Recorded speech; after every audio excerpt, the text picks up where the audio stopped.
Shalom, pemirsa yang terkasih dalam Tuhan kita Yesus Kristus, kita ada dalam suasana Natal.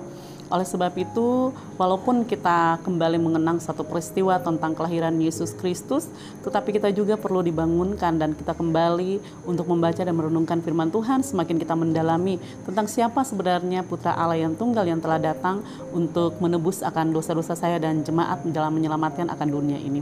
Oleh sebab itu pembacaan kita terambil dari Lukas pasal 2 ayat 1 sampai pada ayatnya yang ke-7. Sebelum kita membaca dan merenungkan akan bagian sabda kebenaran firman Tuhan, mari kita meminta tuntunan Roh Kudus, kita berdoa. Sukacita yang kami rasakan karena Allah yang besar kasih-Nya yang telah menggenapi akan janji-Mu memberikan Putramu Yesus Kristus hadir di tengah-tengah dunia ini. Kami ada dalam suasana ungkapan syukur dan terima kasih. Kami kembali mengenang suatu peristiwa kehadiran Putramu Yesus Kristus yang telah hadir di tengah-tengah dunia ini. Ia datang dengan memiliki sifat manusia dan sifat ilahi. Bapa di sorga, berikanlah kami konsentrasi, ketenangan dalam menikmati firman-Mu yang selalu akan menghidupkan kami. Bahkan hamba, Allah lengkapi hamba dengan hikmat, pengetahuan, wawasan, kosakata dan tutur kalimat, dan jangan menurut kehendak hamba, tetapi biarlah menurut kehendak Engkau sajalah yang terjadi. Bapa terima kasih, kami sambut firman-Mu. Haleluya, amin.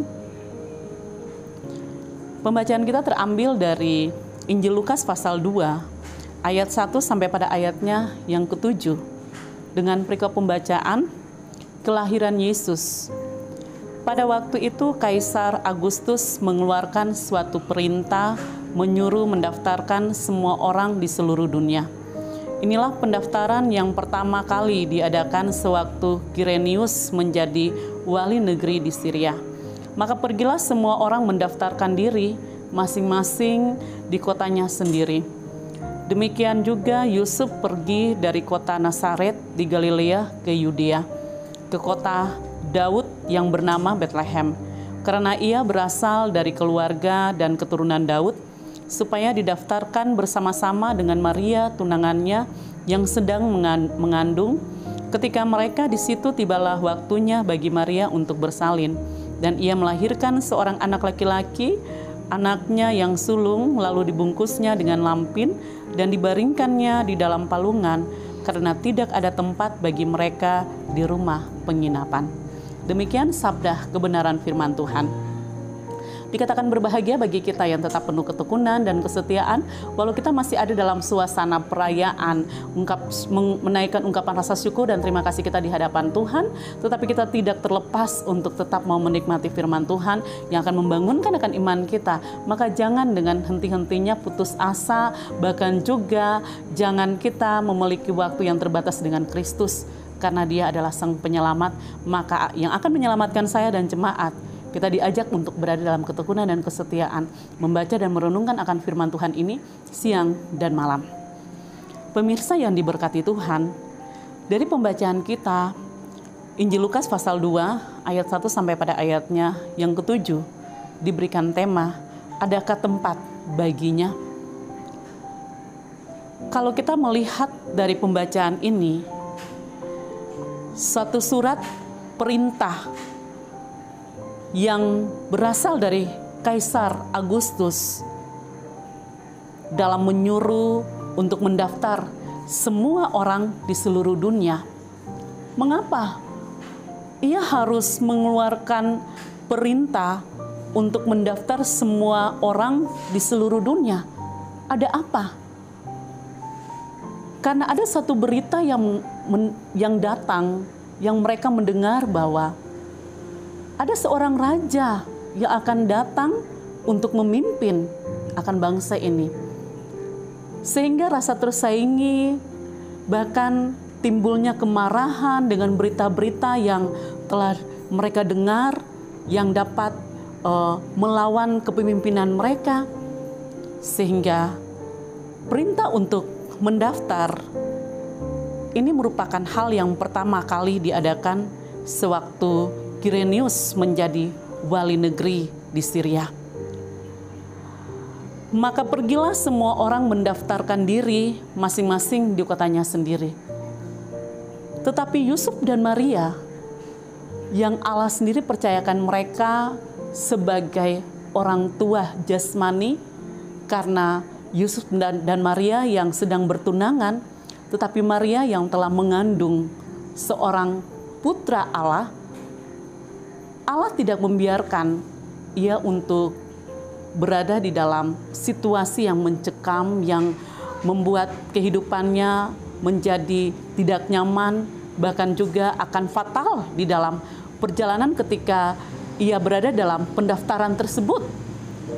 Maka Yusuf dan Maria, mereka pergi dari kota Nazaret di Galilea ke Yudea, ke kota Daud yang bernama Bethlehem. Karena mereka berjalan dan berjalan, mereka mempertanyakan, adakah tempat bagi kami? Adakah tempat untuk kami? Bisakah kami untuk menginap di tempat ini? Semua tempat begitu full dan mereka tidak menerima Yusuf dan Maria. Tetapi ketika mereka berada di Bethlehem, karena ia juga berasal dari keturunan dan keluarga Daud, setibanya mereka di Bethlehem, disitulah sebuah rumah. Bukan mereka masuk di rumah yang mewah, yang bagus, dengan fasilitas yang membuat Maria nyaman dalam persalinan, tetapi mereka diberikan sebuah kandang domba. Kandang tempat di mana Maria bersalin, disitulah Maria berada untuk berada dalam suatu persalinan, melahirkan putra Allah. Kenapa putra Allah sendiri? Dia harus lahir di tempat yang hina. Sedangkan dia dikatakan suatu janji Allah bahwa seorang raja akan datang untuk memimpin. Dia sebagai seorang raja bukan datang dengan kehebatannya, dengan kesombongannya, dengan kegagahannya. Walaupun dia memiliki begitu keperkasaan, kekuasaan, tetapi bukti kerendahan hatinya, dirinya, di mana ia harus dilahirkan di kandang yang hina. Ini menunjukkan kepada dunia bahwa Allah yang datang dalam dunia ini, dia datang, dia menyerupai manusia. Ia tidak datang kepada manusia yang begitu banyak memiliki kehebatan, kekuasaan, tetapi dia datang mencari orang yang berdosa, orang yang hina. Dia merangkul mereka, dia datang untuk menghibur mereka yang bersedih. Ia mengangkat mereka dari setiap penderitaan-penderitaan apapun. Dialah Yesus Tuhan kita. Maka adakah tempat bagi dia di dalam kehidupan hati dan pikiran kehidupan saya dan pemirsa sekalian?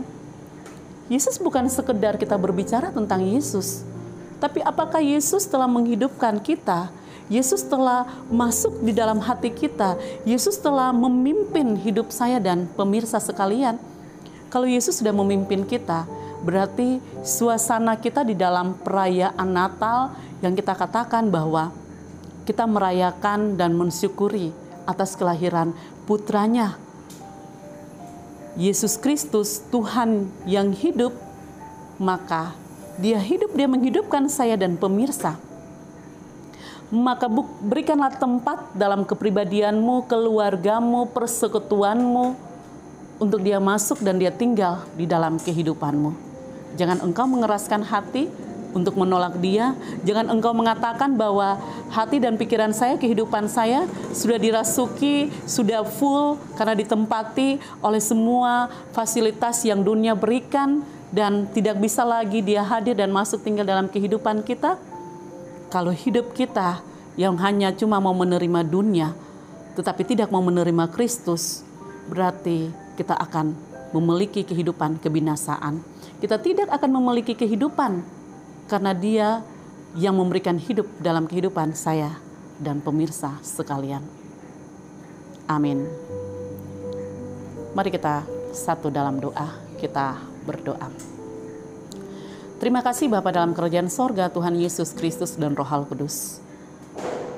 Engkau meminta kami untuk menyediakan tempat supaya Engkau masuk dalam kehidupan kami. Dalam hati kami, seluruh kehidupan kami Engkau kuasai, dan pimpinlah kami Tuhan di jalan yang benar.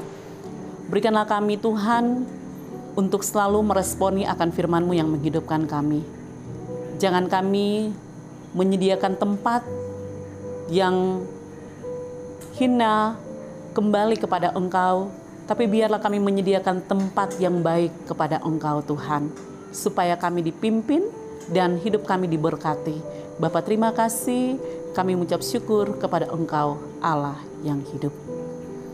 Dalam suasana Natal ini, biarlah kami memaknai tentang kehadiran-Mu, dan kami selalu mau menyatakan bahwa Engkau Tuhan kami yang hidup, yang hadir dalam dunia ini. Allah yang telah hadir menyerupai manusia, Allah yang dengan kerendahannya untuk mau menyelamatkan kehidupan kami sekalian. Tuhan, ini doa kami. Maka berkatilah kami, bahkan setiap umat-umat Tuhan yang telah meresponi firman, yang telah menopang akan pekerjaan Tuhan lewat channel Klapo Sukacita. Tuhan memberkati kami sekalian. Terima kasih Bapa, ini doa kami. Amin. Shalom, Tuhan Yesus memberkati.